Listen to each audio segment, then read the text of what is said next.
360 степени денеска околу 11 часот по македонско време го затекне и го сними лидерот на ВМРО ДПМН Никола Груевски на Истанбулскиот аеродром. Тој пристигна со лет на Туркиш од Скопје. Во негова придружба, освен членови на обезбедувањето, немаше други членови на партијата или на семејството на екс-премиерот. Интересен детал е што лидерот на ВМРО ДПМН во Истанбул го пречека амбасадорот на Република Македонија во Турција Звонко Муцунски. 360 степени упати прашање до Македонското министерство за надворешни работи. Која е основата за амбасадор на држава да пречекува партиски лидер и колку е гест на амбасадорот Муцунски ја чини државата, со оглед на тоа што неговото седиште е во Анкара, која е 450 км оддалечена од Истанбул? До овој момент не добивме одговори. Исто така нејасно е како во придружба на лидерот на ВМРО ДПМН беше и лице од протоколот на премиерот.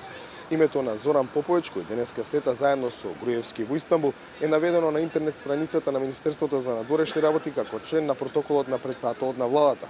Груевски подолго време не е тоа. Инаку од ВМРО ДПМН соопштија дека Груевски патувал за Малта, каде со партиска делегација од денеска учествува на конгрес на ИПП, Европската народна партија, чија придружна членка е и ВМРО ДПМН. Но доволно е да се фрли само еден поглед на официјалната интернет страница на Конгресот на ИПП, за да се види дека собирот на европските десничари на Малта започнува дури в среда. Каде ќе биде и што ќе прави Груевски до среда, останува нејасно.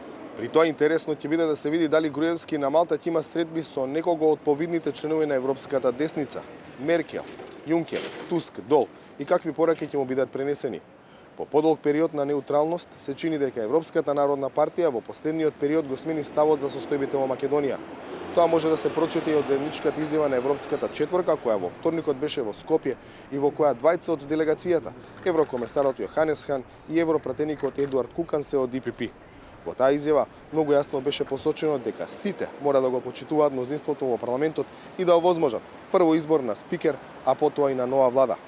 Исто така треба да се види дали ќе има пораки во насока на можно суспендирање на ВМРО ДПМН од Европската народна партија поради непочитување на базичните демократски вредности, зашто до сега зборуваа повеќе гласови, меѓу другите и европратеникот Иво Вајгал. Тој беше еден од официјалните европски представници што ги потврдија наводите кои ги објавивме минатиот понеделник, дека во Брисел и се навратиле на опцијата за воведување таргетирани санкции кон поединци политичари во Македонија. Тоа пред се однесува на претседателот Ѓорѓе Иванов. Сепак, освен потврда дека санкциите се опција, за сега нема поконкретни информации, дури и кога би се случило такво нешто. Во контекст на ова, од Европската престолнина и најавата дека утре во Европскиот парламент ќе се одржи дебата на тема кризата на демократијата на Западниот Балкан, авторитаризам и еустабилитократија. Учествуваат неколкумина европратеници, меѓу кои двајца што се олеснувачи на политичкиот процес во Македонија, Кукан и левичарот Кнут Флекенштајн.